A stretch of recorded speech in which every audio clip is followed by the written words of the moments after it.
Hi everyone, my name is Reza Sprint Speed Mahmood, and today I'll be talking a little bit about some of the benefits that might be able to come from the replay system in League of Legends that people haven't really talked about a lot yet in the scene. So, as League of Legends has now celebrated its 7th anniversary, can finally claim success over one of the biggest criticisms that has plagued it for the last half decade. Replays are coming. Since their announcement of their imminent release, many of the major analysts and content creators involved in serious discussions in League of Legends and in the esports scene in general have iterated and reiterated a lot of the pretty obvious face value that replays can have for different players in the League of Legends ecosystem. So, in short, what many of them have been saying is that basically having a replay system will actually probably not have as huge of an impact on the average day-to-day playing experience when you compare it to a lot of the other kind of changes Riot implements on a biannual basis through the Summoner's Rift kind of map changes, jungle changes, the mastery stuff that happens every preseason, and all of that. For one, a large portion of the casual player base won't even touch the replay system. They're not going to really be concerned with looking over their past VODs when they can instead just go out and play more games. And so a lot of the thousands of disgruntled fans on social media that have really been lambasting Riot for the past 5 to 6 years, maybe even 7, have a lot of their discontentment just more so comes from the fact that it's kind of embarrassing that almost all the other esports titles have had replays or a replay kind of system integrated in the game since their inception or shortly after their release, and Riot has really kind of just been behind on one of these key features. And I think that's I think, and a lot of the other content creators in the scene have pretty much said that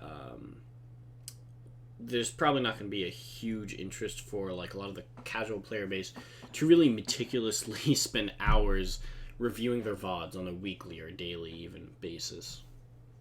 So, people will generally just be happy to have the system, but I think the people it'll benefit most are just the semi-competitive player, like myself, for instance, people who are serious about being in a competitive environment and self-improvement, and they want to really get better at their play, but whose achievements are a lot more modestly restricted. So we're talking like getting into Gold League, getting the skin at the end of the season, getting to Platinum, hitting Diamond for the border, and just the acclaim saying, yeah, I'm the top like 1%, 8% of the game, what have you, more so than really people that are going to be at the top of the competitive tier in professional or like collegiate play.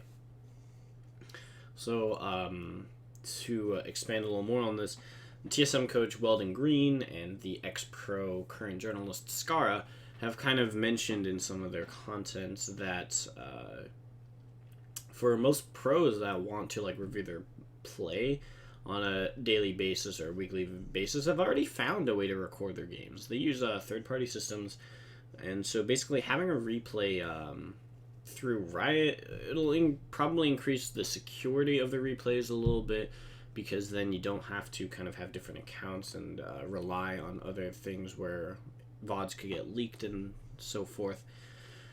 But they've pretty much been arguing that it's not really going to change much in terms of professional analysis. And I think that there's actually the opportunity for Riot to create some tools that could offer a lot more to the table for these pro players and professional analysts for different teams, as well as like the casting and broadcast crew at Riot Games. So the a lot of these tools I'm going to dive into right now could really bring the level of competition to the next level in terms of kind of optimization of builds, decision making in game, and really being able to find differences of meaningful choices to allow you to pick the best ones in different games you play. So we've already seen that in the LCS and Worlds, pretty much at Riot Broadcasts, they have different metrics that can look at different statistics throughout the game. These kind of include the team fight damage meters. At the end, you can see which players contributed more and kind of compare, like, oh wow, that AD carry only did 15 damage because he got ganked and blew up at the beginning of the fight. And then you'll see Twitch tab blow up, oh, 15 Kappa. Just getting super excited, like, that, I don't know, something in a fight happened pretty amusingly, or somebody might have been really impressive or not impressive, and that sort of thing. And you also, Riot has shown that they have kind of in-game metrics to look at things like the Baron gold differential, where after a team secures Baron, you can kind of see how the difference in gold level changes over time, if they're really able to capitalize on the extra gold and the buffs to be able to take out our turrets or secure more buffs. And it kind of lets you track how strong a certain team is at utilizing the different tools they have in the game. So if you can take these kind of similar tools and then maybe use it to look at individual contributions from other things in the game, like namely different items, maybe some key masteries or runes, how you could really find out how much effective worth you get from different meaningful choices within the game and outside between games. So, for instance, if you're ahead in the early game as a jungler, what really is the numerical difference of getting a Hex Drinker versus buying an Aegis of the Immortal for your team? You can kind of look at the resistances and stuff, but if you have a tool to say Aegis of the Immortal in the last fight mitigated 345 damage, you can look, oh wow, that's a lot more than Hex Drinker mitigated 70 damage from the shield and added, I don't know, maybe something like 40 damage through scaling of your abilities and auto attacks. As a more like temporally relevant example, how much contribution did having a Black Cleaver on Misfortune support give the Rocks Tigers in their series against SKT? How would you be able to compare that to other champions? Also, you could look at things like runes. For instance, what kind of quintessences might be more valuable in the games? Does having an extra 2.25 attack damage give you a meaningful difference in the fight? How much has that impacted you over the course of the first 10 minutes of the game? If you could look at that, that could be really interesting, versus comparing it to having a 4.5% attack speed rune.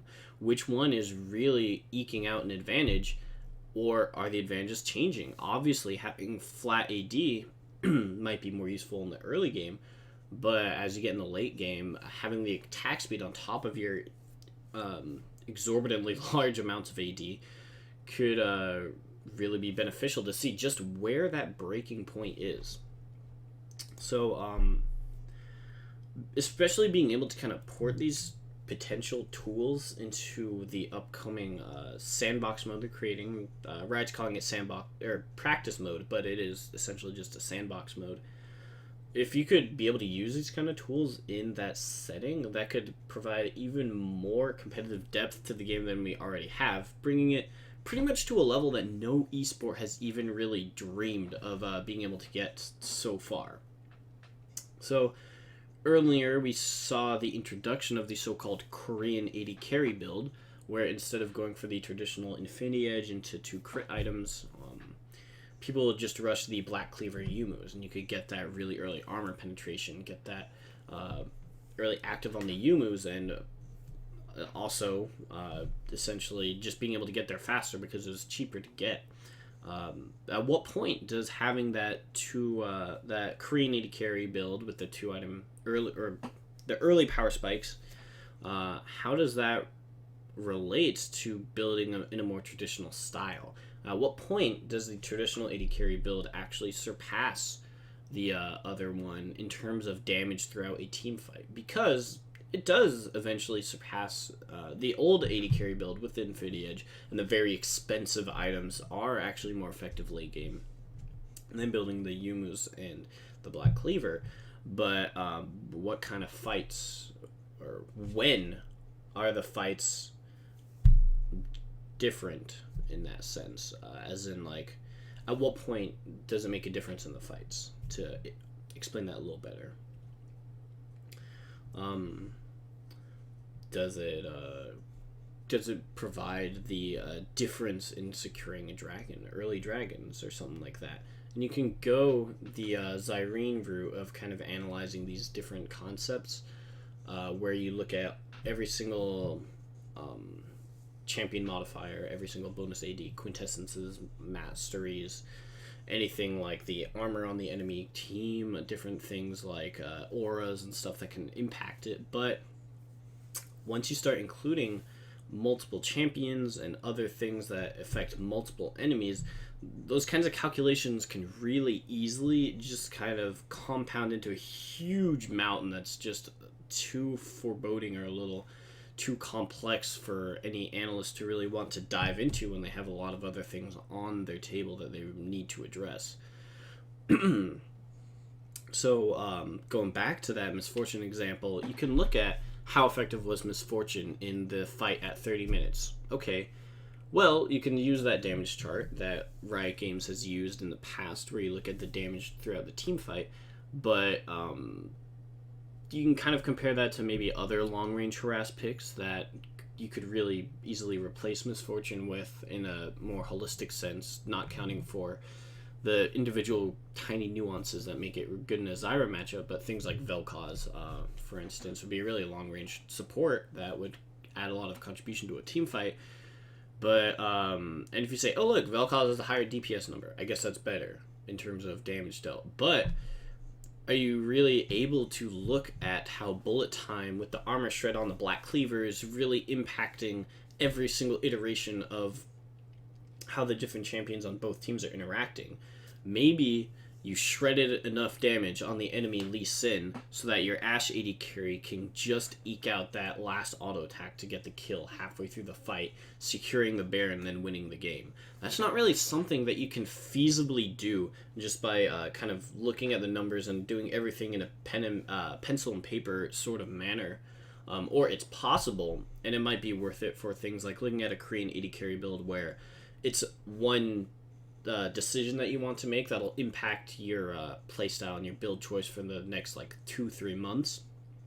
But if you really want to look at different things, it gets pretty cumbersome that you don't really want to have to go through every single champion's auras, all their damages, and then look at how, okay, if you shred 10 armor here, how much damage does then your top laner do with its next auto? But if you have tools that can really pinpoint Black Cleaver, last fight contributed, I guess, 200 damage off the bonus AD, contributed 500 damage through the armor shred.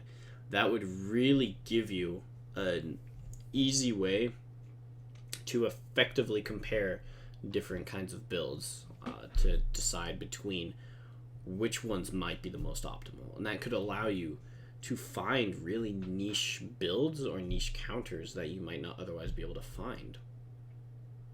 So if there's any way for Riot to create a feature to let us look at individual item contributions, that alone might be extraordinarily helpful, like I just went into with the Black Cleaver on Misfortune. And I don't know if it's really possible to store individual contribution values like that in the current game engine, because I don't obviously really know how it entirely works through Riot's system. But if it can be done with individual champions over the course of a fight, I'm hoping there's some way Riot can kind of use that or do in a similar way to actually look at these individual items to see if there are meaningful differences when you're reviewing your VODs and stuff like that. Also, if they are even able to port it to runes and masteries, that could bring an entire new world of analysis. That's a bit of a exaggeration, but it would really allow you to make more definitive answers more quickly and be able to try out different kinds of build paths and different mastery selections in terms of which could be better in different situations. For instance, how much damage did the Fervor for Battle do for your AD carry at your 15-minute dragon fight? I don't know. How much healing did the Warlord's Bloodlust have for your Ashe in lane? Are you able to obtain that lifesteal through other means, through the lifesteal masteries, maybe running a couple lifesteal runes? Is that something you can really work around? Like, oh look, these two values are comparable. But if you can actually look at the numbers without having to go through all these rote calculations, it could be incredibly useful for professional players and analysts. And you could be able to find things using these investigative resources that could otherwise go unnoticed. Because do you really want to spend like 2 hours playing 2 games and looking through them to try to look at all the numbers in terms of tweaking between different masteries? I mean, people do that, definitely, especially in like solo queue and stuff. But being able to do it through your competitive matches, if you have odds of those as well, that could be incredibly useful. To look at different variations in that sense. On the other hand, whenever you do bring in a lot more numerical data and calculations into roles like AD Carry, where it's just about putting out the most optimal damage output, it does kind of reinforce the notion of the correct build, which I know is something Riot hasn't been a huge fan of in the past, and they're kind of trying to move away from, especially with all the different assassin items and things like that. But that being said, I think the possibility of an outcome that's the possibility of that being an outcome is really a risk worth taking if you want to see esports in the League of Legends scene really elevate to its highest possible level. And being able to use these tools could really bring light to a lot more analysis that you currently don't really have the logistical time to do oftentimes. So all in all, over the course of 2016, items on the Riot Please checklist have become more or less of an endangered species. So maybe we could put one back on there. Just thought it would be really cool if Riot might want to consider doing something like this. But yeah, anyways, thanks for watching. If you've stayed with me these 15 minutes or so, I'll see you guys later.